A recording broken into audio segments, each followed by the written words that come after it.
დღევანდელ დღეს ვფასებობ მინდა ზიარებაზე ვილაპარაკო, რადგან ზიარება გვაქვს წინამსახურებაზე ვილაპარაკე ებრაელთა წერილიდან, სადაც ვილაპარაკე გაწაფულ გრძნობებზე, რომლებიც ყოველთვის მომართული არის და გრძნობები, ვისიც გაწაფული არის იმ ქრისტიანი ადამიანის, მას ასეთი თვისება აქვს ცხოვრებაში, რომ თავისი გაწაფული გრძნობების მეშვეობით მისი ყოველდღიური ქმედება, წვრილბანები ეს არ არის ძალისხმევის ნაყოფი, რომ აი დაჟინებულად ცდილობს შეასრულოს ღმერთის ნება და სწორად მოიქცეს, მაგრამ აი ეს სიმართლე და სწორი მოქმედება მას ცხოვრებაში უკვე გამჯდარია გრძნობებში. ის უკვე ზრფასებო გაწაფული არის და ის ავტომატურად კი უბრალოდ აი ყოველგვარი ძალდატანების გარეშე ქრისტიანი ადამიანი, ვისი გრძნობებიც უკვე გაწაფული არის ვარჯიშის შედეგად, ის იქცევა ისე, როგორც უფალ სიამოვნებს. მნიშვნელოვანი არის ადამიანი ამ მდგომარეობამდე მივიდეს, იმიტომ რომ ჩვენ ღმერთმა არ მოგვიწოდა მარტო იმისთვის, რომ მთელი ცხოვრება ვიძახოთ, რომ იესომ გადაგვარჩინა ჩვენ, მადლით გადარჩენილები ვართ, ღმერთს დიდება ამისთვის, რა თქმა უნდა, ეს უდავო ჭეშმარიტებაა, რომ ჩვენ მადლით ვართ გადარჩენილები, მაგრამ აი ამ მადლითვე ჩვენ უნდა გავაგრძელოთ სწორი ცხოვრება ამ ქვეყანაზე. ამინ. ამ მადლითვე ჩვენ უნდა მივიღოთ უფლისგან ძალა, რომ ჩვენი ყოველი ქმედება ამ ქვეყნიერებაზე შეესაბამებოდეს გადარჩენილი ადამიანის ცხოვრებას.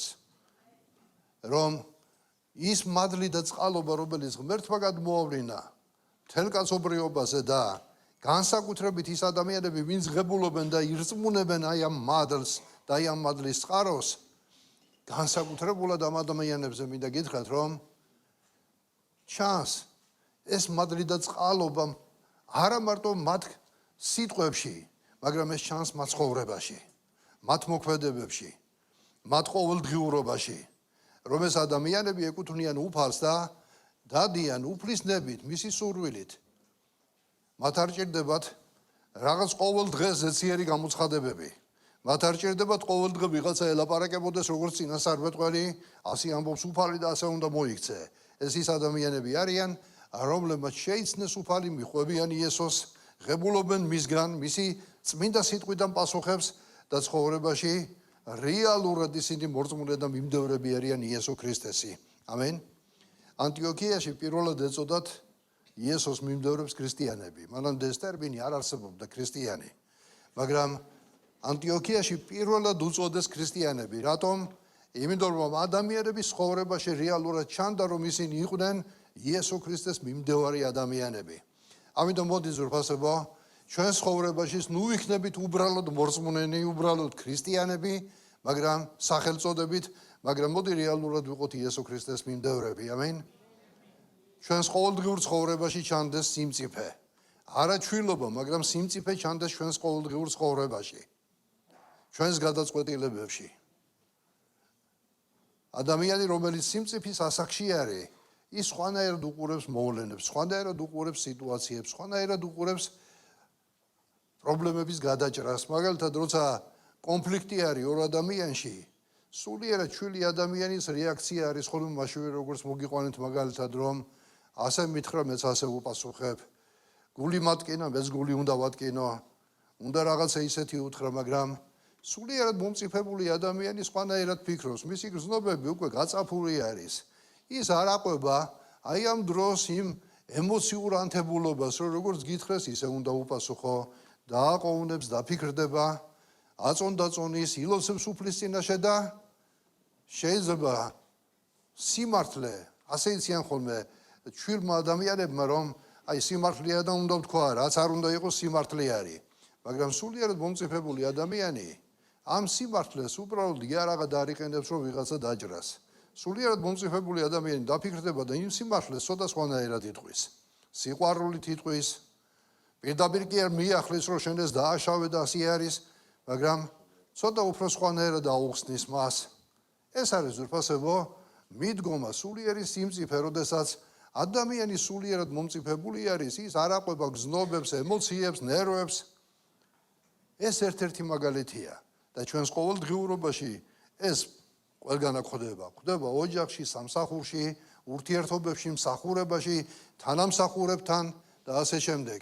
მახსოვს ერთხელ ცოტა ადრეს კი გავიხსენე, იუმორით ვიხსენებთ ხოლმე ყოველთვის ერთ-ერთ უბანში როდესაც მივედი, ძმა დათო მსახურობდა იმ უბანში და მეუნება ერთი აი ამ ადამიანებს ორი და მაჩვენა უმძრახად არიანო და ვერაფერი ვერ გავაგებინე, იქნება შენ მაინც გააგებინო რამეო და როცა დაველაპარაკე მეთქი აბა ქრისტემ ასე თქვა, ქრისტეს სიტყვები მომყავს სახარებიდან პატიება, შერიგება, ერთ-ერთი მეუნება მისმინა და ქრისტეს რო ადგესო და წინ დამიდგესო, მაინც არ ვაპატიებო.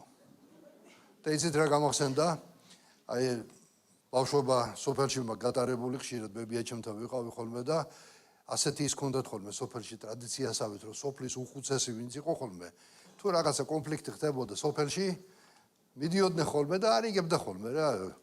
და ერთ-ერთი ასეთი იყო, ჩემი დიდი პაპა რო იტყვიან რა, იმ სოფელში და იქ ასეთ შემთხვევას ავასარი, ორი ქალი ერთმანეთთან უმძრახად იყვნენ, ხო იცი სოფელში როგორ ხდება, შენი ძროხა შემოვიდა ჩემთან, შენი ქათამი გადმოვიდა, შენმა ღორმა ღობე გამიფუჭა და ასე შემდეგ და ამას აყვებიან და ხანდახან არის ხოლმე რომ სოფელში ორი ბორცმუნი არის და ისინიც ერთმანეთში კონფლიქტში შედიან ხოლმე. ეს სულიერი რა თქმა უნდა ჩვილობა არის და მახსოვს როცა ცდილობდა მათ მორიგებას ერთმა იცით რა უთხრა, მამა ჩემიც რო ადგეს საფლავიდან რომ მაინც არ შეურიგდებია. და როცა ეს თქვა რომ ქრისტე რო ადგეს და წინ დამიდგეს, უცბად ის გამახსენდა, იცით, რა განსხვავება იყო მენტალიტეტ შორის, ერთი და იგივე იყო.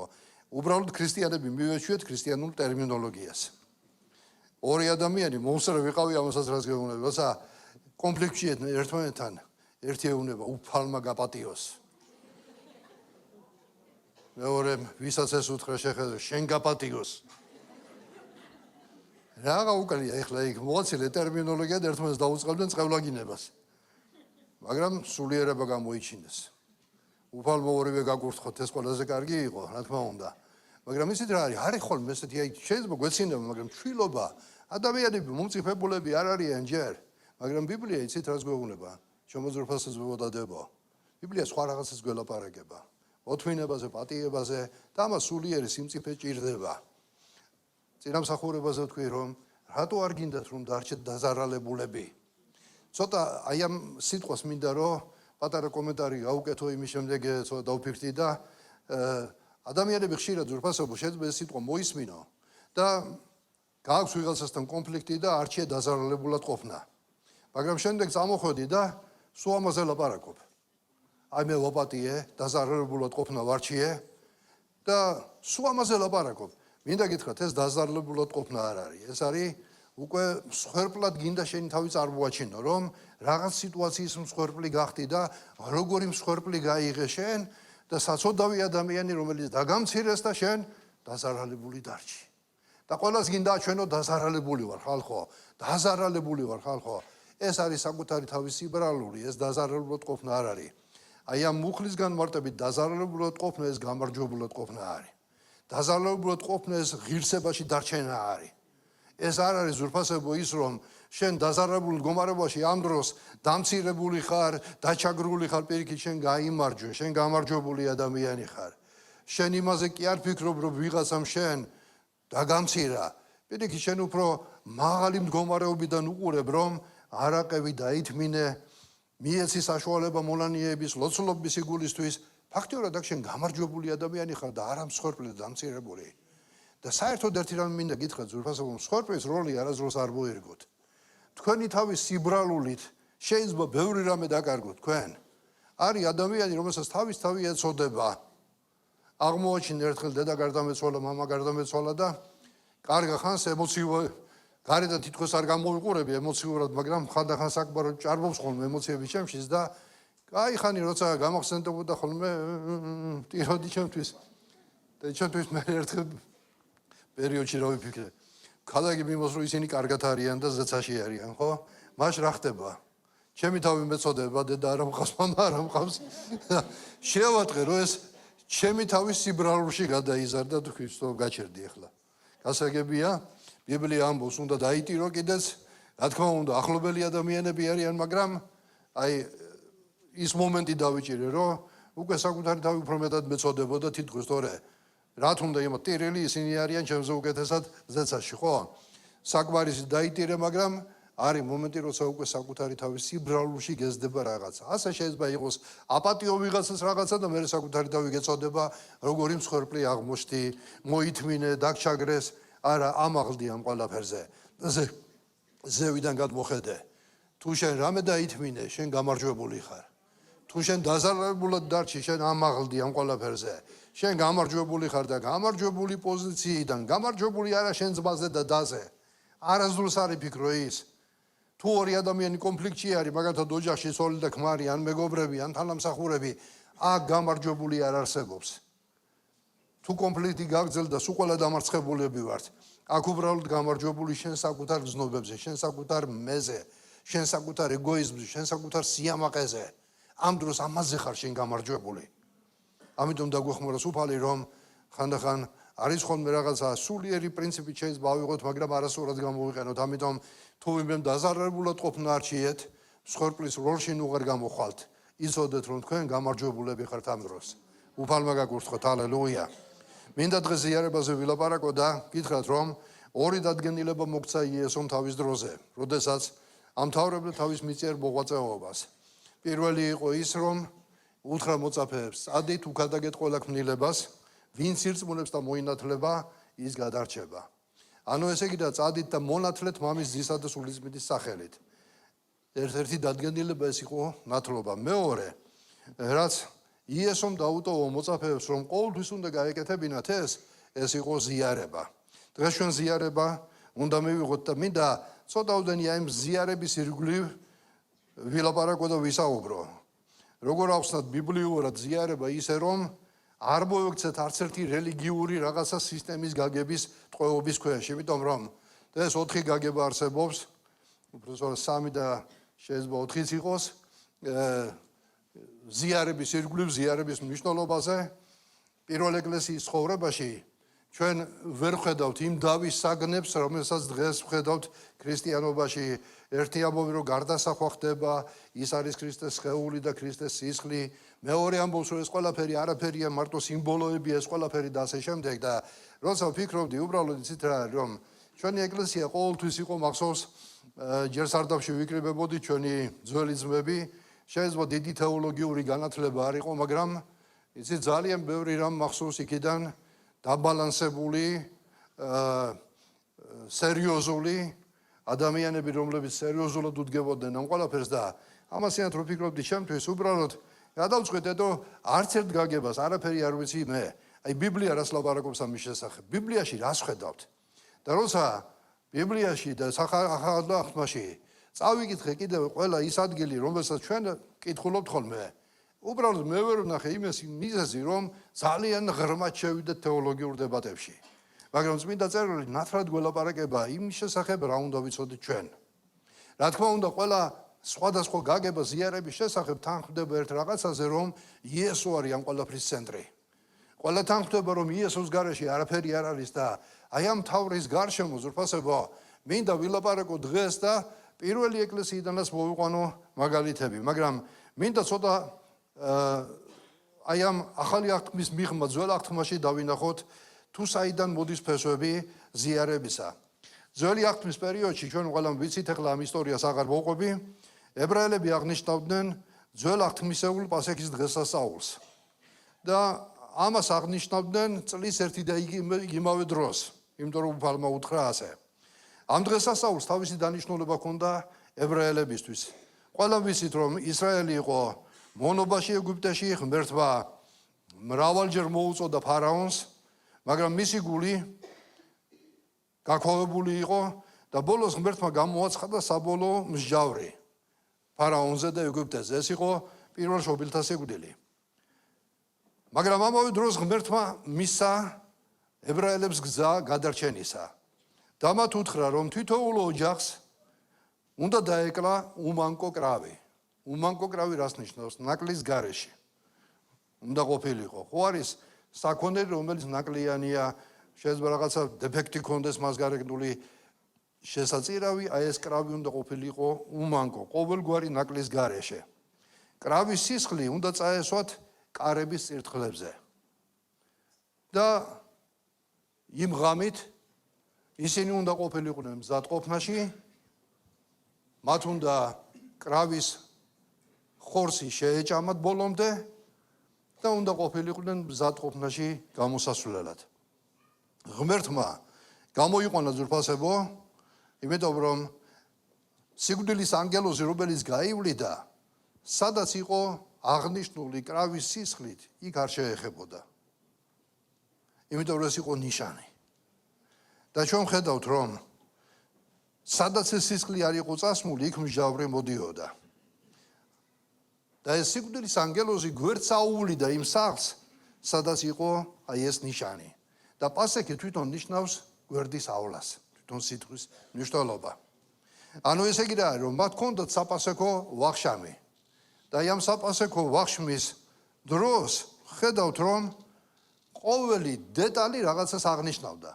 მაგალითად ავიღოთ, რა ჰქონდათ საპასექო სუფრაზე? კრავი, სისხლი კარებზე, უფუარი პური უნდა ეჭამათ და მწარე ბალახები. ყოველი მათგანი რაღაცას ნიშნავდა. კრავი ეს იყო უდანაშაულო მსხვერპლი, აჩრდილი მომავლისა. სისხლი კარზე ეს იყო დაცვა იმ მსჯავრისგან, რომელიც უნდა მოსულიყო ეგვიპტეზე.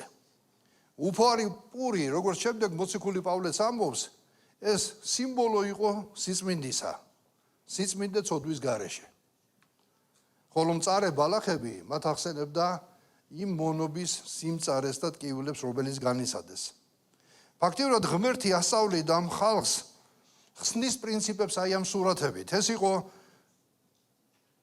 ღმერთის მიერ შექმნილი, შეიძლება ვთქვათ ასე ჩვენი უბრალო ენით სიმბოლური ენა, რითიც ღმერთი ელაპარაკებოდა თავის ერს და აჩვენებდა მათ მთავარ პრინციპებს გადარჩენისა და ხსნისა.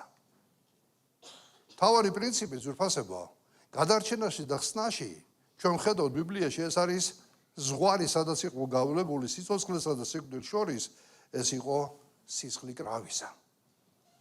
არ აქონდა მნიშვნელობა იმ სახლში, ვინც ცხოვრობდა. ყველა ხო ერთნაირი არ იყო. არ ქონდა მნიშვნელობა ძვირფასებო იმ სახლში, როგორი ხასიათის ადამიანი იყო, განსხვავება არ იყო. საერთო ნიშანი მხოლოდ ერთი იყო, კრავის სისხლით აღნიშნული. ჰალელუია. ეს იყო ერთადერთი კრიტერიუმი გადარჩენისა. ჩვენთვის დღეს ახალ აღთქმაში ნიშნავს ძვირფასებო, რომ ერთადერთი კრიტერიუმი გადარჩენისა და ხსნისა, რასაც ჩვენ ვლაპარაკობთ, რომელსაც ღებულობს ადამიანი, ეს კრავის სისხლი არის. ეს იესო ქრისტეს მიღება არის. ჩვენ გადარჩენილი ვართ მადლით და არა საქმეებით. როგორც იმ დროს ადამიანები ძვირფასებო, რომლებიც იმ სახლებში ისხდნენ და ყოველი მათგანი შეიძლება ერთნაირი არ იყო და მნიშვნელობა არ ჰქონდა, როგორი იყო ის, მნიშვნელობა ჰქონდა კრავის სისხლს. ჩვენი გადარჩენის მომენტში, როდესაც ჩვენ ღებულობთ გადარჩენას და ხსნას, მნიშვნელობა არ აქვს. ჩვენ ყველანი სხვადასხვა წარმომავლობის ადამიანები ვართ. ყველას სხვადასხვა წარსული ჰქონდა, ყველას ჩვენი ხასიათები ჰქონდა, ჩვენი ცოდვები შეიძლება განსხვავებული იყო, ჩვენი მსოფლმხედველობა, აბსოლუტურად ყველაფერი, მაგრამ როდესაც მივიღეთ იესო ქრისტე და კრავის სისხლი ეცხო ჩვენს გულებს, აქ განსხვავება არ იყო, ღმერთმა გვაპატია. დიდ ცოდვილებსაც და პატარა ცოდვილებსაც, მოდი პირობითად ასე ვთქვათ. რა თქმა უნდა, ჩემო ძვირფასებო, ჩვენი ეკლესიის ტრადიციული გაგებით ჩვენ არ ვამბობთ შემდეგში იმას, რომ მნიშვნელობა არ აქვს როგორი ცხოვრებ. მადლით გადარჩენილი ადამიანი მადლის წესებით ცხოვრობს. გადარჩენილი ადამიანი, ძვირფასებო, გადარჩენილი ადამიანის ღირსებითა და წესებით ცხოვრობს. მადლს თავისი წესები გააჩნია. მადლი არ არის ლიცენზია ცოდვისთვის, რომ რადგან მადლით ვართ გადარჩენილები, ეხლა რაც გინდა ისაკეთე, მაინც გადარჩენილი ხარ. არა ძვირფასებო. რწმენა, რომელთაც გადარჩენა მივიღეთ შემდგომში, თუ ის არ განვითარდა, მაშინ როგორც წერია, როგორც სხეულია სულის გარეშე მკვდარი, ასე რწმენა იქნება შენი ყოველგვარი მოქმედების გარეშე მკვდარი. მაგრამ ჩვენი ადამიანები ვართ ძვირფასებო, რომლებიც ვაღიარებთ მადლით გადარჩენას არა საქმეების მიხედვით. მაგრამ ამავე დროს ჩვენ დიდ მნიშვნელობას ვანიჭებთ და ვამბობთ, რომ მადლით გადარჩენილი ადამიანი მადლის ქვეშ უნდა აგრძელებდეს რას? წმინდა ცხოვრებას. არა ისე ცხოვრებას, რომ გადარჩენილი ვარ მაინც და ღმერთი მაინც მაპატიებს და ყველაფერი შეიძლება დაუშვა, არც ერთ შემთხვევაში. ბიბლია მიდის ყოველთვის სოდვის წინააღმდეგ. ახალი აღთქმა ყოველთვის მიდის სოდვის წინააღმდეგ. ცოდვა არასდროს გამართლებული არ არის ქრისტიანი ადამიანის ცხოვრებაში. ხოლო მადლი ღმერთისა ეს არის პატიებასთან ერთად ღვთისგან მონიჭებული ძალა წმინდა ცხოვრებისთვის. ესეც საჩუქარი არის ზრფასებო. აბა ადამიანი თავისთავად წმინდა ვერ გახდება. ჩვენი მადლით ვიწმინდებით. სულიზმის ცხებულებით, მისი დახმარებით ვაგრძელებთ ცხოვრებას. ამიტომ თუ ვიმეს ეს არ ესმის და თუ ვიმე დღეს ლაპარაკობს რომ მადლით გადარჩენის შემდეგ შეგიძლია როგორც გინდა ისე იცხოვრო, მას არ შეუცვნია ჯერ ღმერთი ჩემი გაგებით ზრფასებო და ამაზე არც მინდა გავამახვილოთ ჩვენი ყურადღება. მაგრამ ჩვენ აი აქ ვხედავთ თუნდაც ძველი აღთქმის პერიოდშიც რომ გადარჩენა ეს იყო იმ ოჯახისა, იმ სისხლის ნიშნით, რომელიც იყო მათ კარებზე წასმული. სანამ ისინი საპასექო ვახშამშავდნენ, დაცული იყვნენ კრავის სისხლით და ისრაელს ნათქვამი ჰქონდა, რომ ეს ყველაფერი უნდა თაობიდან თაობაში ყოველწლიურად უნდა გაეხსენებინათ ეს მესიის მოსვლამდე. ებრაელები დღესაც აღნიშნავენ ამას. მაგრამ ჩვენ ზრფასებო, ჩვენთვის ქრისტიანებისთვის პასექი უკვე შესრულებული არის ქრისტეში. ისინი რასაც ელოდებიან, ჩვენ ამას ვეძახით ქრისტეს მოსვლას, რომელიც უკვე მოხდა ქვეყანაზე. ამიტომ ჩვენთვის ზრფასებო, ქრისტიანებისთვის პასექი ეს არის შესრულება უკვე იესო ქრისტეში, იმიტომ რომ მოციქული პავლე ამბობს, ჩვენი პასექი ქრისტე უკვე დაკლულია. ამენ.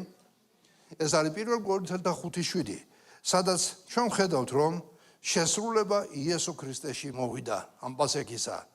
ანუ ესე იგი არის რომ ქრისტემ პასექი კი არ უარყო კი, მაგრამ შეასრულა. იესოში აღსრულება მოვიდა იმ ყველაფრისა, რაც ღმერთმა აღუთქვა ისრაელს. ძველ აღთქმაში ვხედავთ კრავი. ახალ აღთქმაში ვხედავთ იესო ქრისტეს, იმიტომ რომ გახსოვთ იოანემ რა თქვა? აი კრავი ღმერთისაო, რომელიც მოდის, რომელიც უნდა დაიკლას ქვეყნიერებისთვის. იესო ქრისტე კრავი იყო. კრავის სისხლი კარებზე ეს ნიშნავს იესო ქრისტეს სისხლი ჩვენი გულის კარებზე. ვინც ადამიანმა, რომელმაც რწმენით მიიღო იესო ქრისტე, ჩათვალეთ რომ იესო ქრისტეს სისხლი არის როგორც მაშინ პასექის დროს კარების წირთხლებზე იყო ნიშანი სისხლისა, ასე დღეს ჩვენი გულები, რომლებიც რწმენით დგას უფლის წინაშე, თუ ჩვენ იესო რწმენით მივიღეთ ჩვენ შინაგანში, ჩვენი გულის კარების წირთხლებზე იესო ქრისტეს კრავის სისხლით ვართ აღბეჭდილები. ღმერთს დიდება და მადლობა ამისთვის. პასექის დროს ძველ აღთქმაში მათ ფიზიკური გადარჩენა მიიღეს, ხოლო ჩვენ მივიღეთ სულიერი ხსნა და გადარჩენა. ეგვიპტიდან გამოსვლა, მონობიდან გამოსვლა ჩვენთვის დღეს სიმბოლურად ნიშნავს ცოდვიდან გამოსვლას. ცოდვა ეს იყო ეგვიპტე, რომელშიც ცხოვრობდით ჩვენ, მაგრამ უფალმა გამოგვიყვანა აქედან. და ახალ აღთქმაში ეს ყველაფერი, რასაც ვლაპარაკობ, ეს სრულდება იესო ქრისტეში. ეს ნიშნავს ზრფასებო, რომ როგორც ძველ აღთქმაში კრავის სისხლი იცავდა სახლს, ასე ახლა ქრისტეს სისხლი იცავს და ფარავს ჩვენს გულებს. ღმერთს დიდება და მადლობა. ჩვენი სიწმინდი არ არის ჩვენი დამსახურება. ჩვენი სიწმინდი კრავის სისხლის დამსახურებაა. ჩვენი სიმართლე ეს არ არის ჩვენი საკუთარი სიმართლე, ეს იესო ქრისტეს სიმართლეში ცხოვრება არის. ჩვენი გამართლება ეს არ არის ჩვენი საკუთარი საქმეებით გამართლება. ღმერთმა ჩვენ გაგვამართლა იესო ქრისტეში. ამენ. ცოცხალ დიდება. ნახეთ ზრფასებო, მე მინდა ერთ რაღაცაზე გავამახვილოთ ჩვენი ყურადღება. არის სიტყვა პატიება, მაგრამ არის სიტყვა გამართლება. აი, როდესაც არის ხოლმე, ხო არის დრო და დრო რომ გავუასაყოველთაო ამინისტია. რას ნიშნავს? ეს არის კეთილინების ჟესტი, რომ გამოიჩინონ ჰუმანურობა და პატიმრები გაანთავისუფლონ. ეს არის რა შეწყალების აქტი. ანუ დამნაშავე იყო ადამიანი და შეიწყალეს. მაგრამ მახსოვს ჩვენი ძმები, როდესაც მოწმობდნენ ხოლმე ძმახეთაგან მიყვებოდა ერთხელ, რომ მის ციხეში ყოფნის დროს გამოვიდა ამინისტია. და საერთოდ ეხლა ძმები, ვინც ისხდნენ იმ დროს ყოველსაოცრთა კავშირის პერიოდში, უარს აცხადებდნენ ამინისტიაზე. და ისინი ამბობდნენ, რომ ჩვენ შეწყალება არ გვჭირდება, ჩვენ დამნაშავეები არა ვართ. ჩვენ იესო ქრისტეს რწმენის გულისთვის ვივართ ციხეში. და ამიტომ აი ამ შეწყალების აქტს უმეტესობა მათი შეიძლება ვიღაც სადღაც იყო, რომელმაც მიიღო, მაგრამ არ ღებულობდა პრინციპულად, იმიტომ რომ ისინი თვლიდნენ, რომ მართლები იყვნენ. შემოძრფასებოა. როცა გამართლებაზე ვლაპარაკობ ჩვენ, ეს არ არის მარტო შეწყალება. გამართლებაზე როდესაც ვლაპარაკობ, წარმოიდგინეთ სასამართლო დარბაზი, სადაც შენ დამნაშავე და ხარ შერაცხული, მოსამართლემ განიხილა შენი საქმეები და მოსამართლემ გამოაცხადა ეს ადამიანი დამნაშავე არ არის. მართალია. გაამართლა და სასამართლო დარბაზიდან გაანთავისუფლა. ამ ადამიანს არ აქვს ზურფასებო ცხოვრებაში შემდეგ ნასამართლეობა, არ აქვს ის რომ ყოფილი დამნაშავის რაღაცა დაღიაზის მას, ის გამართლებულია. შემოძრფასებო დამნაშავის გამართლება ეს არ არის მოსამართლის პრეროგატივა, მაგრამ სულიერ სფეროში ჩვენ ხედავთ რომ ღმერთმა დამნაშავეები გაამართლა. გაამართლა რითი? არა იმიტომ რომ ღმერთს უსამართლო სასამართლო ჰქონდა. დანაშაულის საზღაური სიკვდილი იესო ქრისტემ გადაიხადა გოლგოთის ჯვარზე. იესო ქრისტემ გამოისყიდა და ადამიანი რომელიც დღეს იესო ქრისტესთან მიდის ავტომატურად მთელი ქვეყნიერება კი არ გახდა გადარჩენილი. მაგრამ ვინც ეს მსხვერპლი მიიღო, ირწმუნა იესო ქრისტესი და კრავის სისხლით მან აღბეჭდა თავისი გული, თავისი რწმენით, ღმერთი მას უყურებს როგორც გამართლებულ ადამიანს. გამართლება იესო ქრისტეს სიმართლით და არა შენი საკუთარი სიმართლით. ხვდები ზურფასებოში ნარს? ამიტომ ჩვენი პატიება და შეწყალება ეს უფრო დიდია ზურფასება, ვიდრე ჩვეულებრივად ხდება ცხოვრებაში, ეს გამართლება ღმერთმა იესო ქრისტეში გაგვამართლა ჩვენ. ღმერთს დიდება და მადლობა, ჰალელუია. ამიტომ ზურფასება დღეს ქრისტეს სისხლი არის ჩვენ შინაგან ცხოვრებაზე. მოდი ახლა გავაგრძელოთ ზიარება. და ეს გარდაქმნა, რასაც ვლაპარაკობ ახლა მე, ეს ყველაფერი ხდება სად? პასექის სუფრაზე, სადაც იესო ქრისტე იჯდა და თქვენ წარმოიდგინეთ, ეს იყო უკვე რა ძველი აღთქმის ფაქტიურად, ძველი აღთქმა რაში მდგომარეობდა, ღმერთმა აღუთქვა ისრაელს მესია. მესია მოვიდა უკვე ქვეყანაზე, რომელიც ისრაელმა იმ დროს ვერ იცნო. მაგრამ უყურეთ რა ხდება? აღსრულდა ეს აღთქმა. მაგრამ იესო ქრისტე უკვე აი ამ აღთქმის დასასრულს ზის თავის მოწაფეებთან ერთად, უკვე ახალი აღთქმის შეიძლება ვთქვათ ხალხთან ერთად და ელაპარაკება მათ ეუბნება ზიარების დროს. ჭამისას იესომ აიღო პური, აკურთხა, გატეხა მის მოწაფეებს და უთხრა: აიღეთ ჭამეთ, ეს ჩემი სხეულია. ამინ. ჰალელუია. ნუ შემდეგ როგორც წერია იმ გამდეც მივალთ, სასმისის აიღო და თქვა ეს სასმისი ჩემი სისხლია, რომელსაც ახალ აღთქმაში გაძლევთ. იესომ ახალი აღთქმა დაუდო თავის მოწაფეებს და ყოველი მისი მორწმუნე, ვინც ირწმუნა მოწაფეების სიტყვით და დღევანდელ დღემდე, ვინც სახარებას ირწმუნებს, მათთვის ზრფასებო ახალი აღთქმა ღმერთისგან მოცემული, სადაც იესო პირდება თავის მორწმუნეებს, რომ მისი მორწმუნე არ მოგდება. აქ არ იგულისხმება ფიზიკური სიკვდილი, ზრფასებო, რომ ვინც მიიღო იესო ქრისტე ზრფასებო, ის საუკუნოდ გადარჩენილი არის, დარჩენილი ადამიანი, ვინც დღეს იესო ქრისტეს ცხოვრებით ცხოვრობს. ჰალელუია. და ჩვენ ვხედავთ, რომ იესომ აქ ორი რამე გააკეთა ერთდროულად. ასრულებს ძველ პასექს და აძლევს მას ახალ მნიშვნელობას თავის თავში. ეს არ ნიშნავს, როგორც წეგან თქვი, რომ გაუქმდა, ის შეიცვალა. პასექი აღსრულდა იესო ქრისტეში. ჰალელუია. რა შეიცვალა ზურფასებო? აი ამ დროს შეიცვალა ძველ აღთქმაში ვხედავთ, რომ მსხვერპლი მოქონდათ ყოველწლიურად, საპასექო მსხვერპლი. ანუ შეიძლება ვთქვათ განმეორებადი მსხვერპლი, ასეთი ტერმინი არსებობს. ეს იყო გახსენება ეგვიპტიდან გამოსვლისა. ახალ აღთქმაში ჩვენ ვხედავთ, რომ ქრისტე ერთხელ და სამუდამოდ შეეწირა. არის გაგება, რომ ზიარების პერიოდში, სადაც გარდასახვა ხდება, პურისა და ღვინისა, ეს არის ქრისტეს უსისხლო მსხვერპლი. მაგრამ ბიბლია ამბობს, რომ მსხვერპლი ერთჯერადად იქნა მოტანილი. იესო ქრისტეს მინდა მსხვერპლი იქნა მოტანილი ზრფასებო და ჩვენ ყოველწლიურად, ყოველ ზიარებაზე აღარ მოგვაქვს მსხვერპლი. ძველ აღთქმაში წელიწადში ერთხელ მოქონდათ მსხვერპლი, მაგრამ ახალი აღთქმის პერიოდში ეს განმეორებადი მსხვერპლი აღარ არსებობს. იესო ქრისტე ერთხელ ეს თქვა გოლგოთის ჯვარზე მსხვერპლად მოიტანა საკუთარი თავი. ამას ვკითხულობთ ებრაელთა წერილში ჩვენ, რომ მრავალჯერადი მსხვერპლები აღარ არის. ერთჯერადი მსხვერპლი იესო ქრისტე იქნა მოტანილი გოლგოთის ჯვარზე. ღმერთს დიდება ზრფასებო აი ამ მსხვერპლისთვის. და ჩვენ როდესაც დღეს ზიარებაში მონაწილეობას ვღებულობთ, ეს არ არის უბრალოდ გახსენება. ჩვენ უერთდებით მას. ჩვენ მონაწილეები ვხდებით ამ ყველაფრისა.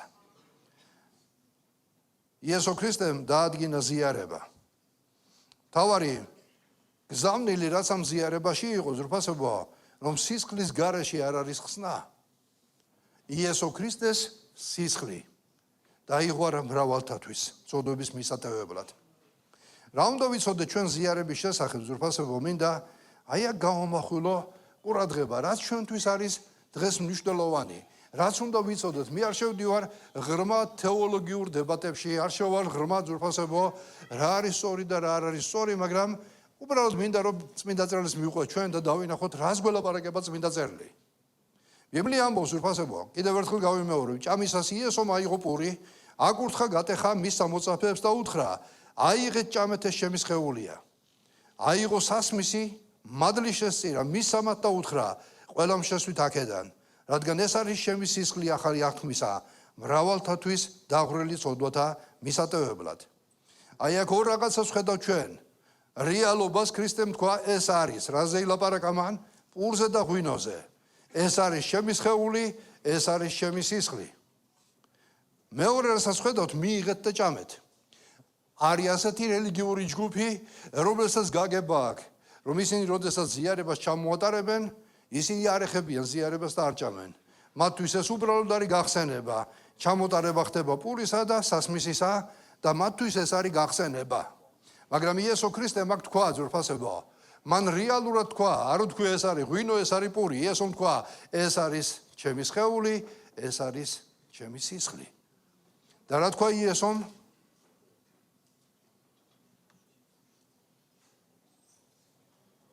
აიღეთ და ჭამეთო. ამინ. ასე რომ შემოზრფასებოა, ასეთი მშრალი ზიარება რომ ჩაატარონ და არ მიიღონ, უბრალოდ არაბიბლიური არის. შორს რომ აღარ წავიდეთ. იესომ თქვა, რომ ეს უნდა მივიღოთ ჩვენ. პაულე მოციქული როდესაც ლაპარაკობს ზიარებაზე, ის ამბობს ასეთ სიტყვებს, კურთხევის სასმისი ჩვენ რომ ვაკურთხებთ. განა ქრისტეს სისხლთან ზიარება არ არის? პური რომელსაც ჩვენ ვტეხთ, განა ქრისტეს სხეულთან ზიარება არ არის? ნახეთ ზრფასებო, მოციქული პაულე კითხვას სვავს, რომ კურთხევის სასმის, იმ სასმის, რომელსაც ჩვენ ვაკურთხებთ, განა ქრისტეს სისხლთან ზიარება არ არის? ამ პური, რომელსაც ჩვენ ვაკურთხებთ, ქრისტეს სხეულთან ზიარება არ არის? აქ ძალიან მნიშვნელოვანია ეს სიტყვა, ზრფასებო, ზიარება, მოზიარეობა. სხვადასხვა თარგმანში ერთგან მოზიარეობა, სხვაგან ზიარება, ამას არ აქვს არსებითი განსხვავება. რას არ ნიშნავს ეს? მოდი პირველ რიგში ვთქვა, ზრფასებო, როცა ამ ადგილს ვკითხულობთ. მე მაგალითად ვიტყოდი, რომ პირველ რიგში მნიშვნელოვანი არის, რომ ჩვენ გავმიჯნოთ აი ამ მუხლების მიხედვით, რომ ეს არ არის მარტო მშრალი სიმბოლო და მეტი არაფერი. არის გაგება ეს უბრალოდ სიმბოლოა, მეტი არაფერი არ არის. ეს იწვევს ზრფასებო ზიარებისადმი უდიერ დამოკიდებულებას. ადამიანები არიან, რომლებიც ზიარებას ღებულობენ სხვადასხვა ფორმებით შეიძლება ვთქვათ. არის მომენტი, როდესაც ზიარებას მაგალითად იყო ერთ-ერთ ეკლესიაში, რომ ძაღლი ყავდა თან მოყვანილი და ზიარების პური მოუტეხა და გადაუგდო იმას. რატომ? მისთვის უბრალოდ სიმბოლო არის. მაგრამ შემოზრფასებო, უბრალოდ სიმბოლოს როცა უყურებ და სხვა არაფერი არ არის შენთვის, უდიერი დამოკიდებულება გამოჩნდება. მაგრამ როცა ჩვენ ვკითხულობთ წმინდა წერილს, იესოს არ თქვია სიმბოლო, ეს ჩემი სხეულია, ეს ჩემი სისხლია. მოციქული პავლე ამბობს, რომ იმ სასმის როცა ვაკურთხებთ, ეს ქრისტეს სხეულთან პურს, რომელსაც ჭამთ, ზიარება არ არის? სასმის, რომელსაც ვაკურთხებთ, ქრისტეს სისხლთან ზიარება არ არის? ანუ პირველ რიგში აი ამ მუხლებიდან გამომდინარე მნიშვნელოვანია ვიფიქროთ, აღნიშნოთ, რომ ეს არ არის მარტო სიმბოლო. ეს არ არის მარტო გახსენება. ეს ცოტა უფრო ღრმა რამე არის. ეს არ არის უბრალოდ რელიგიური რიტუალი. შეიძლება ადამიანები სერიოზულადაც უყურებდნენ, მაგრამ მათთვის მარტო რიტუალი იყოს. მაგრამ მინდა გითხრათ, რომ ეს არ არის მარტო რიტუალი. ჩვენ ახლა მორიგ რიტუალს არ ვატარებთ კვირის პირველ დღეს, თვის პირველ კვირას რო გვაქვს დანიშნული. თუ ეს უბრალოდ მორიგი რიტუალი იქნება ჩვენთვის, ეს არასწორი იქნება. ჩვენ ამაში უნდა დავინახოთ აზრი. და რასაც ვაკეთებთ, საერთოდ ჩვენ უნდა ვიცოდეთ, რომ უბრალოდ წესისთვის და რიტუალისთვის არაფერი არ უნდა გავაკეთოთ. არც ლოცვა, არც გალობა, ნებისმიერი რამ, რასაც ვაკეთებთ, უბრალოდ რიტუალად არ უნდა იქცეს. ჩვენ ეს ორი რაღაცა გვაქვს, ნათლობა და ზიარება. და ეს ორივე არის გარეგნული გამოხატულება იმ შინაგანისა, რაც ხდება შიგნით ადამიანში. ამენ. რას ნიშნავს სინამდვილეში ძვირფასებო? ეს რომ მარტო სიმბოლო ყოფილიყო, მაშინ მოციქული პავლე არ იტყო და შემდეგ შევეხები ამ ადგილს უფრო ღრმად, ვინც უღირსად ჭამს და სვავს. თავისი თავის დაგმობას ჭამს და სვავს. ანუ თავისი თავის დასასჯელად თურმე არიან ადამიანები, ვინც უღირსად ღებულობს და ამ უღირსობაზე მერე ვილაპარაკებ, თავისი თავის სასჯელად ჭამს თურმე მას. ეს რომ მარტო სიმბოლო ყოფილიყო და სხვა არაფერი დატვირთვა ამას არ კონდეს, მაშინ მოციქული პავლე ასე არ იტყოდა. ამას აქვს სხვა დატვირთვა და სხვა მნიშვნელობა. სინამდვილეში რამოდენიმე ფაქტორი არის, რაც უნდა ვიცოდეთ ჩვენ. ეს არის ქრისტეს მსხვერპლში მონაწილეობა. იმიტომ რომ როცა ადამიანი იღებს პულსა და ღვინოს, აკურთხებს და ღებულობს, ფაქტიურად ჩვენი შეერთება ხდება იესო ქრისტეს მსხვერპლთან. გინდა სიმბოლური უწოდე, ახლა გინდა რა უწოდე, მაგრამ რწმენით ეს ხდება. შენ ხდები მისი სიკვდილისა და აღდგომის მონაწილე. როგორც ქრისტემ მოკვდა, წერია ასე თქვენც მოკვდით ცოდვისთვის. და როგორც ქრისტე აღსდგა, ასე იარეთ განახლებულ ცხოვრებაში. ეს რა მარტო გარეგნული წყალში ჩასვლა იყო? არა, ეს იყო რწმენით გადადგმული ნაბიჯი. ეს იყო რწმენით მიღებული რეალობა, რაც შენ შიგნით იყო, რომელიც შენ გარეგნულად გამოხატე. და ქრისტიანობა აუცილებლობას მოითხოვს. ქრისტიანობაში ნათლობა. ავაზაკზე არ ვილაპარაკებ. იესო ქრისტეა გადამრჩენი. არა ნათლობის რიტუალია გადამრჩენი. იესო ქრისტეა გადამრჩენი. მაგრამ ავაზაკს დრო რო ქონოდა და ჯვრიდან ჩამოსულიყო და ცხოვრება გაეგრძელებინა, როგორც სხვა მორწმუნეები, ისე მოინათლებოდა ისიც. მაგრამ დღეს ჩვენ ზიარებაზე ვლაპარაკობ ძვირფასებო. ეს არ არის, რა თქმა უნდა, რასაც ვლაპარაკობ მე, ქრისტეს მსხვერპლის ფიზიკური განმეორება. ამ დროს მსხვერპლის მოტანა აღარ ხდება, მაგრამ ეს არის სულიერი რეალობის მიღება. როცა მე ვიღებ პურს და როცა ვაკურთხებ და სასმის, ეს სულიერი რეალობაა. ქრისტეს მიერ გაღებულ მსხვერპლს, რომელიც მოკვდა ჩემი გულისთვის, მე მას უერთდები. ვეზიარები მას. ეს არის ცოცხალი ურთიერთობა იესო ქრისტესთან. ზიარების დროს ვირფასებო ჩვენ არა მარტო ვიხსენებთ მას. თუ მარტო იხსენებ, აბა სხვა კვირეებში რას ვაკეთებთ? არის რომელიმე კვირის მსახურება, სადაც ქრისტეს არ ვიხსენებთ? გახსოვთ ასეთი მსახურება? არის რომელიმე მსახურება, სადაც არ ხდება იესო ქრისტეს მსხვერპლის გახსენება? ყველა მსახურებაზე ხდება. მაგრამ ჩემო ძვირფასებო, ეს არის ზიარების დროს, როცა ჩვენ ამას ვაკეთებთ, ძვირფასებო, ჩემი ხორცის მჭამელი იესო ამბობს იოანეს მე-6 თავში და ჩემი სისხლის მსმელი ჩემში რჩება და მე მასში ვრჩები.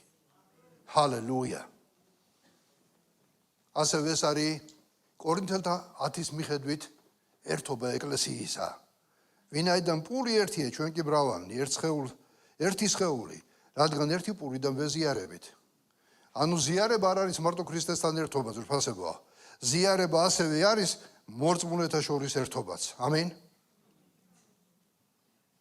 შეიძლება ადამიანი ეკლესიისგან შორს იყოს, აი ემიგრაციაში მყოფები მეკითხებოდნენ ერთხელ მომწერეს, რომ აქ არ არის ეკლესია და შეიძლება რომ ჩვენ აქედან ვეზიაროთ. აქედან როგორ ეზიარება? ჩვენ ხო პურსა და ღვინოს არ გავუგზავნით მათ. მაგრამ ისინი ადგილზე ვაკეთებენ ამას. და ისინი ეზიარებიან ძვირფასებო. ასე დროს, რა თქმა უნდა, ძვირფასებო, ჩვენ არ ვამბობთ, რომ შეიძლება ზიარება არ მიიღოს იმ ადამიანმა, მაგრამ უყურეთ ძვირფასებო, ჩვენ კორინთელთა მიმართ ვიცით, რომ ეკლესია ჩვენ ერთი სხეული ვართ თუ არა. ერთი პური და ვეზიარებით. ნახეთ, სიმბოლურად შეიძლება ვთქვათ, მოიყვანა პავლემ მაგალითი, რომ განა ჩვენ ყველანი ქრისტეს სხეულის მოზიარენი ვართ, იმიტომ რომ ერთი პური დამჭამთ. ერთად ვართ, ერთობაში ვართ, ხომ ასე არის? აი ზიარების დროს ასევე ამ ერთობაში ვართ ჩვენ იესოსთან. განსაკუთრებულ ერთობაში შევდივართ. შემდეგში ზრუხასება. ზიარებას ქრისტიანობაში საიდუმლოებას უწოდებენ. რა უნდა ვიცოდეთ ამის შესახებ, იმიტომ რომ ამ ტერმინებზე ხშირად გველაპარაკებიან ჩვენ. რა არის საიდუმლოება სულიერად? საიდუმლოება არ არის უბრალოდ ზრუხასებო დაფარული ინფორმაცია. საიდუმლოს ხო ჩვენ იმას ვეძახით, რომ რაღაც რომელიც არავის არ უნდა უთხრა, ინფორმაცია არის დაფარული. მაგრამ ამ შემთხვევაში საიდუმლოება არ ნიშნავს დაფარულ ინფორმაციას. არ ნიშნავს რაღაც გაუგებარს და მიუძდომელს. აი ამ შემთხვევაში ზრუხასებოა საიდუმლოება, რომელზეც ჩვენ ლაპარაკობთ, ეს არის იცით რა ხანდახან რომ რაღაცას ხედავს, რომელსაც ყველა ხედავს. მაგრამ შენთვის მას განსაკუთრებული მნიშვნელობა აქვს. მაგალითად ავიღოთ ესეთი რაღაცა, რომ სახში გააქვს რაღაც ნივთი, სუვენირი გაქვს, ან შეიძლება ფოტოსურათები გაქვს. შეიძლება ჩვენ ყველამ შევხედოთ ამ ყველაფერს და ჩვენთვის ის არაფერი არ იყოს. მაგრამ შენთვის მას განსაკუთრებული მნიშვნელობა აქვს. იმიტომ რომ ყოველი იმ ნივთის უკან, რომელიც შენია, რომელიც ნაჩუქარია, ან ყოველი ფოტოსურათის უკან შენში თავისი ისტორია არის. ამას ჩვენ ვერ ვხედავთ. მაგრამ მის მიღმა, ვინც იცის, ის ხედავს, რა საიდუმლო არის დაფარული. ქრისტეს შემთხვევაში ჩვენ ზიარების შემთხვევაში პურსა და სასმის ხედავთ. შეიძლება შემოვიდეს ადამიანი წარმართი, რომელმაც არაფერი არ იცის და ვა, ღვინო და პური აქვთ. მისთვის ეს არაფერი არ არის. მაგრამ ჩვენ როდესაც უყურებთ ამ ღვინოსა და პურს, ამის იქით მთელი ისტორია. გოლგოთის ჯვარი, იესო ქრისტეს ცხოვრება, მისი ტანჯვა, გამოსყიდვა, ცოდვების პატიება, განკურნება და როცა ამას უყურებთ ჩვენ და ვიჭერთ ხელში და ვღებულობთ, კიდევ ერთხელ ხდება ღრმა, სულიერი გაცნობიერება იმ დიდებული ფაქტისა, რომელიც აღსრულდა. ვიღაცისთვის ის საიდუმლოა. მაგრამ ჩვენთვის ზრფასებოა, ეს საიდუმლოება გაცხადებული არის. ჩვენ ვხედავთ იესო ქრისტეს ცხოვრებას. ჰალელუია. ზიარება როტო ის არ არის, რასაც თვალით ვხედავთ ზრფასებოა. ეს არის ის, რასაც შინაგანად გულით გრძნობთ და ცოცხლობთ მისით. ჰალელუია. მინდა კიდევ ცოტა წავიწიოთ წინ. იესო ქრისტე ამბობს. ანუ ჩვენ შეიძლება ვთქვათ, რომ ეს არის ხილული ფორმა იმ უხილავისა, რომელიც ჩვენ შეგნით არის. როგორც ნათლობაში ვხედავთ. გარეგნულად რას ხედავთ ნათლობის დროს? წყალს. მაგრამ სულიერად რას ხედავთ? შინაგან გარდაქმნას. ვინ ინათლება? ცოდვილი ადამიანი? ინათლება ადამიანი, ვინც ირწმუნა. ვინც გამართლდა იესო ქრისტეს სისხლით. ზიარების დროს რას ხედავთ? ხელდადების დროს.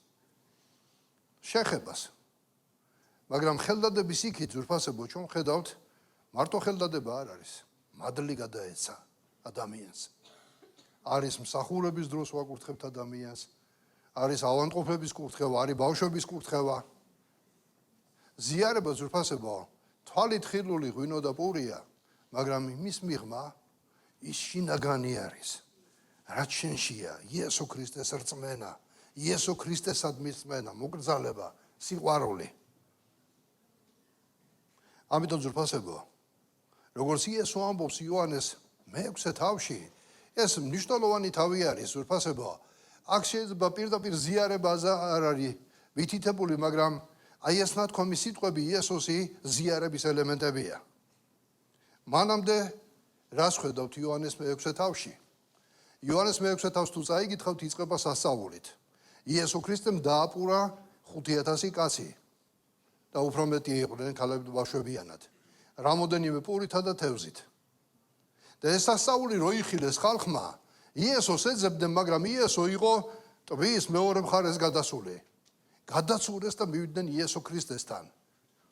რაბი, როდის მოხვედი აქ? და იესო ქრისტე ამ საუბარში ეუბნება, თქვენ იმიტომ მოხვედით აქ?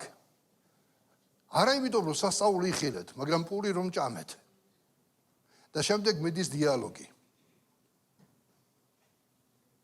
მოსემო პური ზეციდან მოგცაო, გვაჩვენე სასწაულიო. იესომ რა უთხრა? ჭეშმარიტ პურს ზეციდან მამა გაძლევთ. და მე ვარ ზეციდან მოსული პური.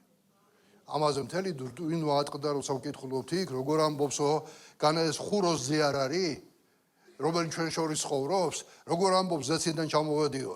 სასწაული გვაჩვენე ეუბნებიან, არდა სასწაული უკვე ნახეს მათ. 5 პურითა და 2 თევზით 5000 კაცი გაძღა. და ამ საუბარში იესო ქრისტე ამახვილებს ყურადღებას და ამბობს, რომ ის არის ჭეშმარიტი პური ზეციდან მოსული. და შემდეგ ამბობს, ვინც ამ პურს არ შეჭამს. ამაზე მრავალი სტუნდა. იესო ქრისტეს არ შეურბილებია ეს ფორმა. პირიქით მან თქვა ის რაც იყო და მან თქვა ჩემი ხორცის მჭამელი და ჩემი სისხლის მსმელი ის იქნებოდა ნაკურთხი. და მრავალი სტუნდა ამაზე. წავიდნენ კიდეც იესოსგან. მაგრამ იესო ქრისტეს ეს ფორმა არ შეურბილებია.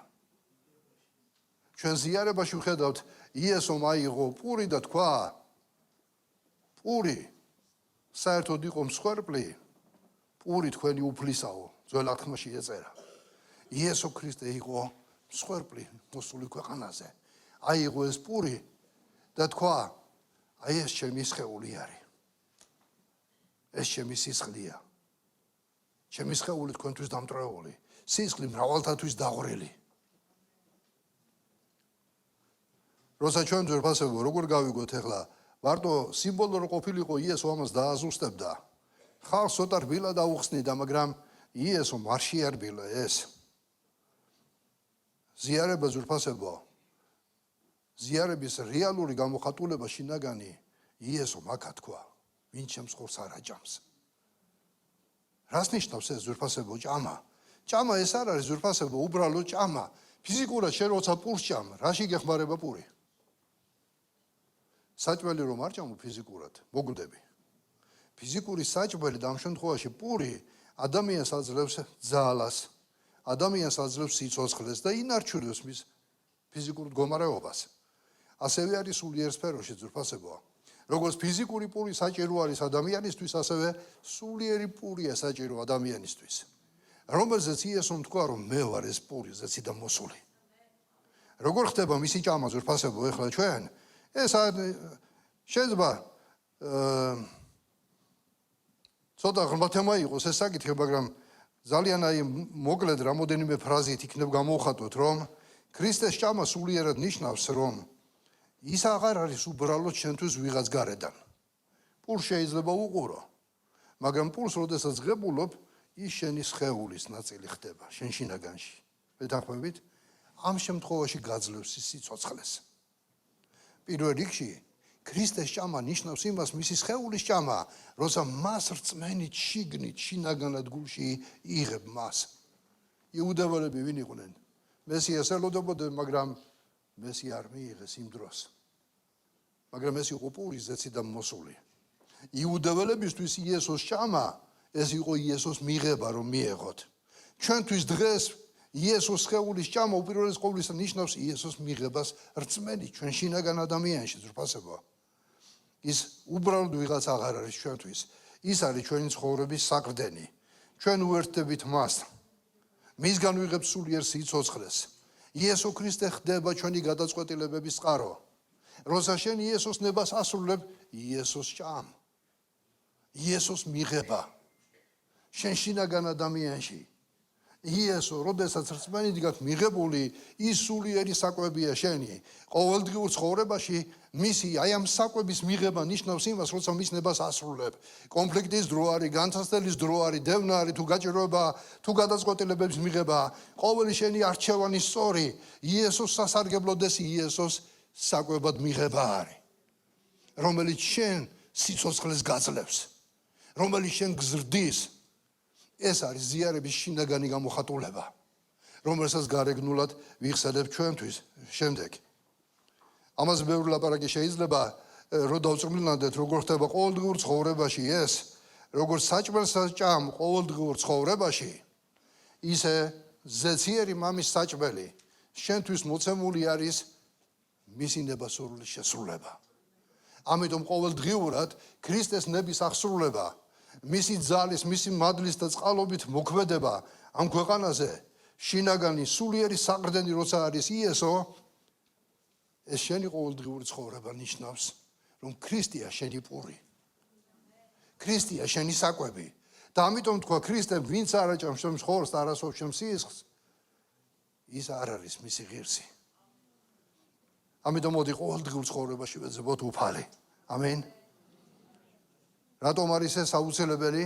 თუ არ შეჭამ არ გექნება სიცოცხლე ფიზიკურად, ასევე სულიერად ძვირფასებო არ გექნება სიცოცხლე. ანუ შინაგანად ჩვენ ვღებულობთ იესოს, გარეგნულად შეიძლება ზიარების სახით გამოხატავთ და ეს ორი არის წინააღმდეგება ერთმანეთს. სერიოზულობა და პასუხისგებლობაზე მინდა გავამახვილო ჩვენი ყურადღება ახლა.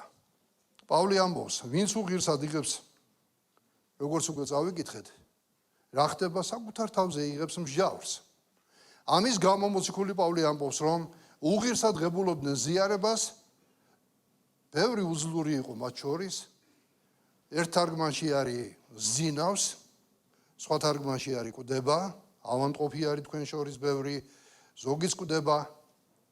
მიძინება ამ შემთხვევაში ესეც ამ სიტყვის გამოხატავდნენ, მიძინება ეს იგივე სიკვდილთან ასოცირდებოდა.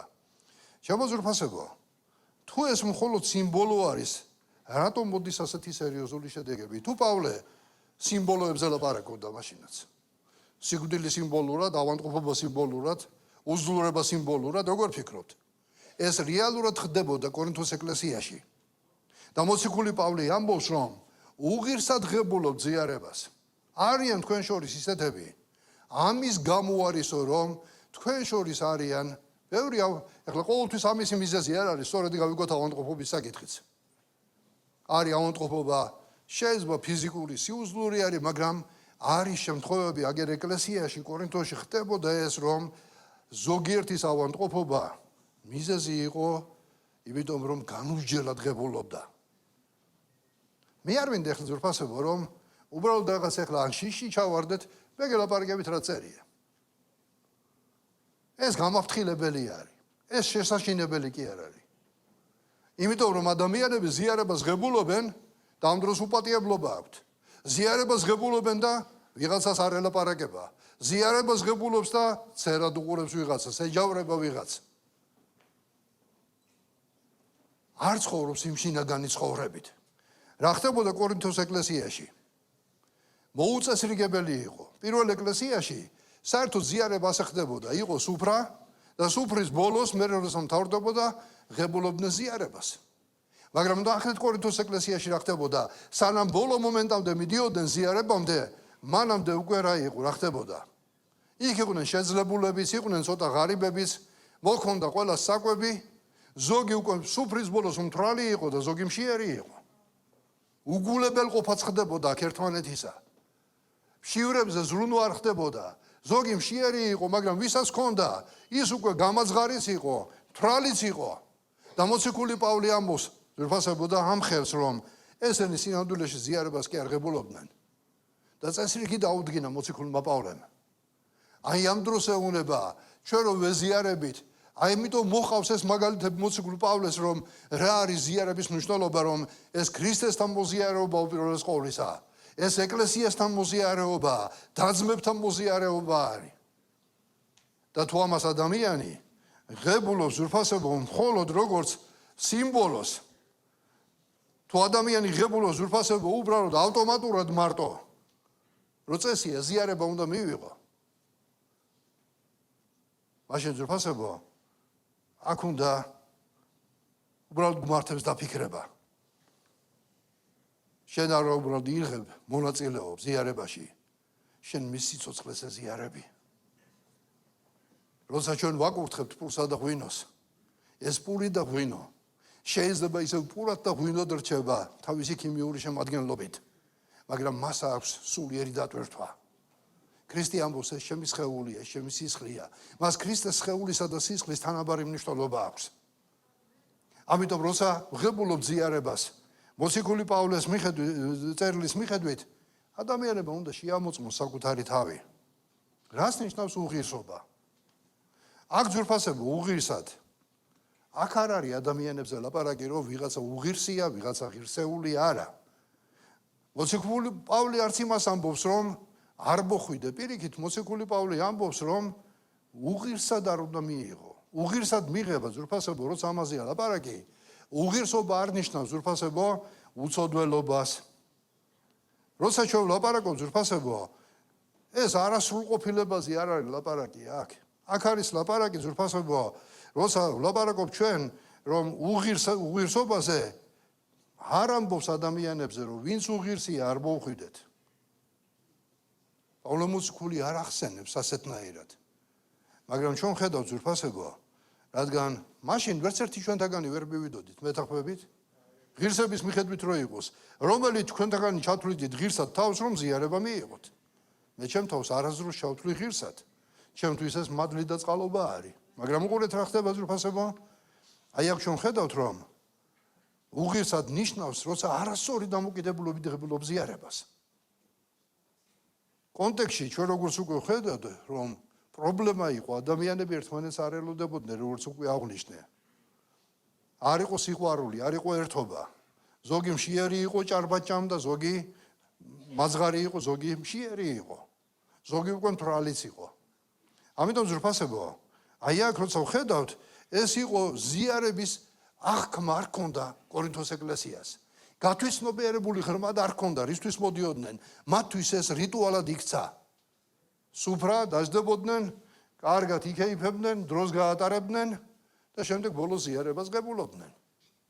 მაგრამ ეს იყო მოწყობილი პირველ ეკლესიაში.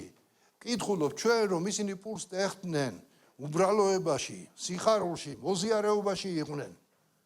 და ამ სიყვარულის ერთობების შემდეგ ტარდებოდა ზიარებაც. მაგრამ მანამდე სანამ ზიარებამდე მივიდოდნენ, ეს სიყვარული და ერთობა არ ჩანდა. აი ამიტომ ეს იყო გაუთვისნობიერებელი ძვირფასებო, როცა ადამიანი არ აღვიქვავს ზიარების რეალობას და შესაბამისი გულის მდგომარეობა არ გააჩნია. და სამ მიზეზს ვიტყვი, რის გამო შეიძლება მართლაც დაფიქრება, რომ პირველი, რაც უღირსად მიღებას უკავშირდება, ფორმალური მიღება ზიარებისა. უბრალოდ ვაკეთებ. ფორმალურად.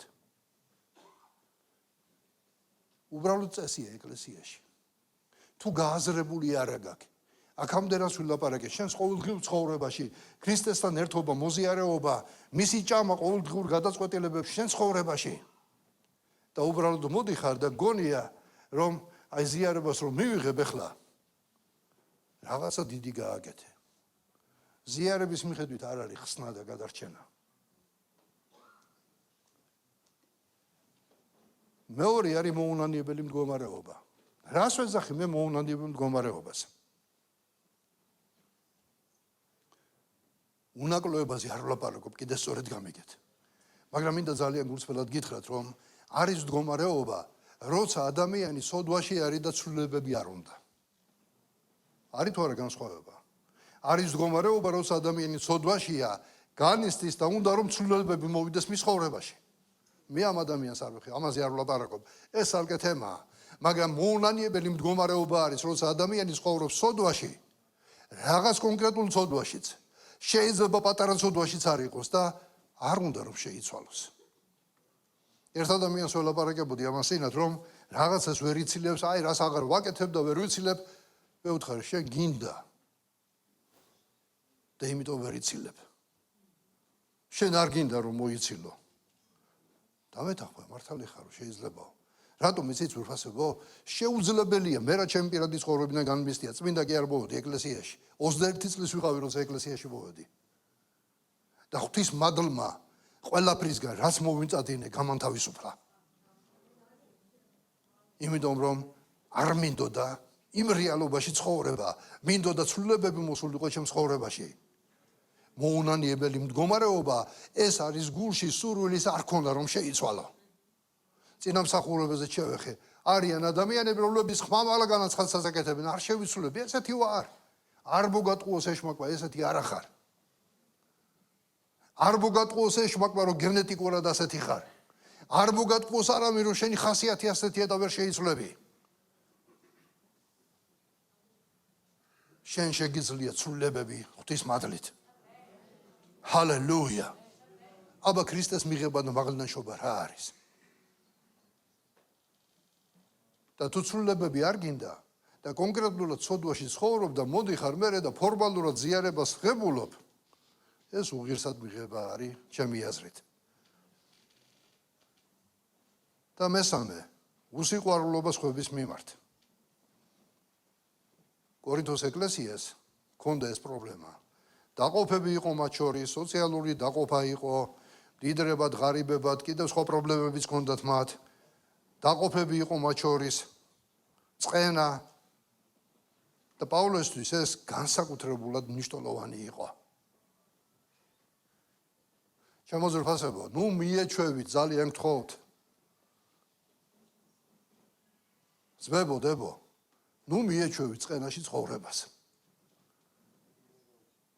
მიჩვევა ისეთ რას ნიშნავს, შენთვის უკვე აღარაფერს არ წარმოადგენ. ვიღაცას გეწყინდა, ვიღაცას გაებუტე და ეს ნორმად იქცა შენ ცხოვრებაში. ნუ მიეჩვევი ამას. ჩართე განგაში სიგნალი შენ ცხოვრებაში. ესა განგაშოა. როცა ჩვევაში გაგბუტიაობა, წყენა, გაბრაზება და ხანდახან გაბრაზების დროს ადამიანმა შეიძლება სხვას რაღაც უკადრებელიც აკადროს. აღარ დაეძებს ვინ არის მის გარშემო. შემოძრფასებო, ეს ხდება ოჯახშიც, ეს ხდება მსახურთა შორისაც, ეს ხდება მორწმუნეთა შორის, ამიტომ მინდა გითხრათ, რომ უფრთხილდით ამ ყველაფერს. ძალიან მარტივად ნუ შეხედავთ ამ მდგომარეობას. და მერე ნუ გაგიკვირდება, თუ ადამიანი ამ ხასიათში ცხოვრობს წლებია, მოდის ფორმალურად ზიარებას ღებულობს, იცოდე ეს მარტო სიმბოლო აღარ არის. ამას თავისი ღრმა მნიშვნელობა აქვს, სადაც უნდა მოხვიდე მოწიწებით. ჩვენ ასე გვასწავლიდნენ. ძველი ეკლესია დღეს აგდებით მოიხსენიებენ ხოლმე. კი, შეიძლება იყოს რადიკალური რაღაცეები, მაგრამ ჩვენ ყოველთვის გვასწავლიდნენ ზიარების დროს, ზიარების წინ ყოველთვის ვამოწმებდით ჩვენ თავს, თუ იმეს რაიმე გქონდა წყენა ვიღაცაზე, მივდიოდით და ბოდის ვიხდიდით, ურიგდებოდით ერთმანეთს, თუ სადმე რაღაცა დაუშვი, აი ამ პერიოდში ღმერთის წინაშე ვდგებოდით მონანიებით, სინდისის განწმენდით. და ამას ჩვენთვის ზიანი არ მოუტანია. პირიქით კურთხეობა მოქონდა ამ ყველაფერს. და დღეს რა გახდა? ბევრ მარც კი იცის ზიარებას რისთვის ღებულობს. ეს არის ჩვენი შინაგანი ცხოვრების გარეგნული გამოხატულება, რომელშიც უფალი მოქმედებს. შეიძლება საიდუმლოება რჩება ბოლომდე, როგორ ხდება, განა ამ პურში და ღვინოში არის ძალა, მაგრამ როცა რწმენით ვღებულობთ მას, როცა რწმენით ვეხებით ჩვენ, ხდება რაღაც შიგნით. ხდება განკურნება შინაგანი მდგომარეობისა. მით უმეტეს 50-იან ეკლესიებში ეს მომენტი გამახვილებულია ყურადღებაზე, რომ ქრისტეს სისხლით ხდება განკურნება, განახლება შინაგანი. შეიძლება ზიარება არ იყოს და ქადაგების დროს, ლოცვის დროს შეგეხოს და შენ ასეთი განწყობით მიხვიდე და მით უმეტეს, როცა ზიარებაზე მოდიხარ ამ განწყობით და იცი, აი ამის მიღმა რა დგას. რეალური ცხოვრება, რეალური ისტორია, რომელმაც შენ გადაგარჩინა, როცა ამ ყველაფერს რწმენით ღებულობ, რეალური რაღაცები ხდება ადამიანში. განა არ ყოფილა, რომ ზიარების შემდეგ წახვედი და აი რაღაცას აქვს ზნობ შენში, განსაკუთრებული კარგი, სუფთა, იცი რომ ღმერთს ეკუთვნის შენ, იცი რომ იესო ქრისტეს კუთვნილება ხარ, იცი რომ იესო ქრისტეა შენი მკურნალი და კმაყოფილება გაქვს, იმიტომ რომ შენ რწმენით მიიღე. მაგრამ ადამიანი, რომელმაც ფორმალურად მიიღო, არც არაფერი არ მოხდა, როგორც მოვიდა, ისეთი წავიდა, ისეთი რჩება და არ უნდა გაუკვირდეს ასეთ ადამიანს მერე პრობლემები თუ მის ცხოვრებაში. უღირსად მიღებას თავის შედეგები შეიძლება მოყვეს. მე ამ თემას არ ჩაუღრმავდები, იმიტომ რომ ღრმა თემა არის. ამის იქით ზრფასებო წასვლა ცოტა რთული არის, მაგრამ რაც წავიკითხეთ ჩვენ, ამას სახარება გველაპარაკება. და ბოლოს მინდა გითხრათ, რომ ზიარება არის, რა თქმა უნდა, მადლით და არა ჩვენი ღირსებით.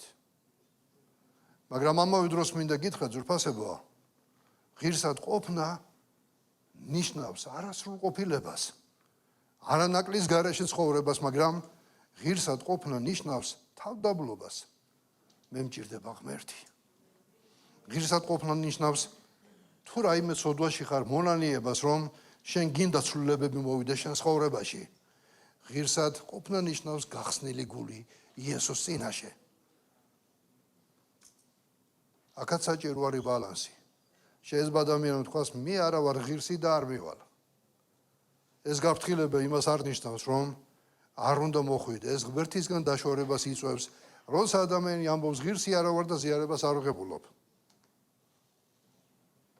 ბალანსი უნდა დავიცვათ.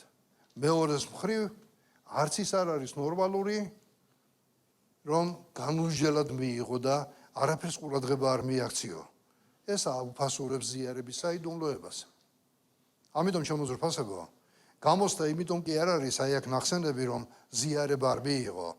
პირიქით გამოსდა იმიტომ არის ნახსენები, რომ სწორად მიიღო ზიარება. დებით? ერთი ადამიანი იყო.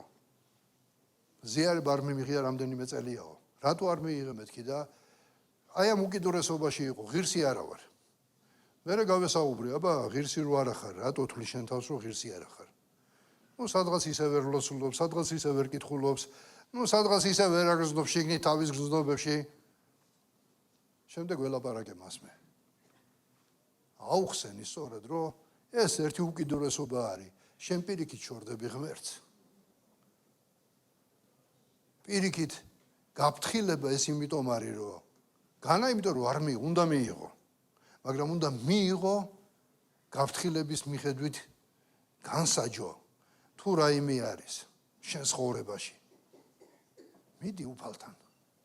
და თუ ცვლილებები არ გინდა, მაშინ გინდა მიგიღია, გინდა არ მიგიღია. თუ მიიღებ, პირიქით მსჯავრია. ცვლილებები უნდა გვინდოდეს. ღირსად ყოფნა ეს თავდაბლად ყოფნა არის. გულის მოდრეკა არის. ამიტომ შემოზრფასებო, ზიარება ეს არის მადლით და არა ჩვენი ღირსებით საბოლოოდ და მოითხოვს სწორ გულს. ამიტომ ბოლოს მინდა გითხრათ, რომ არავინ არ არის ღირსი, მაგრამ ვინც მოდის ზიარების მისაღებად, უნდა მოვიდეს სუფთა გულით. უნდა მოვიდეს სიყვარულით, სინანულით, სწორი მდგომარეობით, სწორი განსჯებით და არა გაჯიუტებული და გაქვევებული გულით. იმიტომ რომ ჩვენ ცხოვრებაში მაინც ყველაფერი მადლით არის. მაგრამ როგორც უკვე აღნიშნე, მადლში ყოფნა არ ნიშნავს ცოდვაში და ღირსების გარეშე ცხოვრებას. პირიქით, ჩვენ უნდა დაუახლოვდეთ ღმერთს.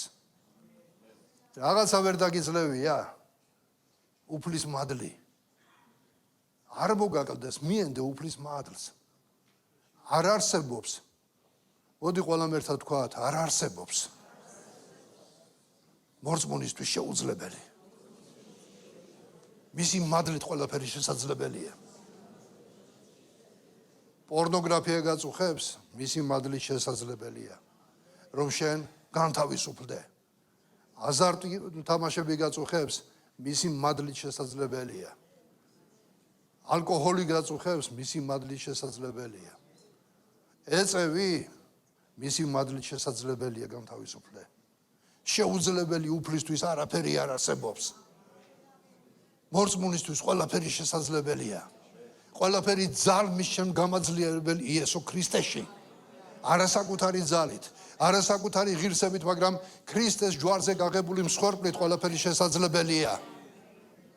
თუ არ მოდი შენ ცხოვრებაში და წლები აგრძელდება, დაფიქრდი იქნება შენი გული მოდრეკილი არ არის. დაფიქრდი იქნება იესო ქრისტე ჯერ ბოლომდე ისე არ აქვს მიღებული როგორც საჭირო არის.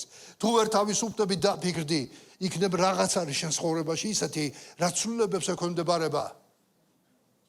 ჰალელუია. სოცხალ მზდიდება. მინდა რომ ამზიარების წინ ვასებო ჩვენ როცა ახლა წამოვდგებით ფეხზე მოდი ღრმად ჩაუფიქრდეთ ვილოცოთ ჩვენი უფლისინაშე თუ იმეს გული რაიმეში მსჯავრსა გდებთ თუ წყენა გქონდა განთავისუფლდი იესოსთან მოიტანე ეს ყველაფერი თუ შენ ახლა გულში გადაწყვიტე და იცი რომ არის ადამიანი რომელსაც უნდა შეურიგდე მაგრამ ნუ იტყვი მოდი ზიარებას არ მივიღებ დღეს პირიქით თუ გადაწყვეტილება მიიღე ზიარებას მიიღე წადი და შეურიგდი აპატია ჰალელუია ჩვენი უფალი ასე არაწრული მანდება აი წადი და როცა ღირსი იქნები მერე მოდი ჩვენი უფალი უყურებს ადამიანების გულებს თუ შენს გულში ახლა არის მზად ყოფნა იესო გაძლევს შანსს გპატიობს წადი და გააკეთე ამინ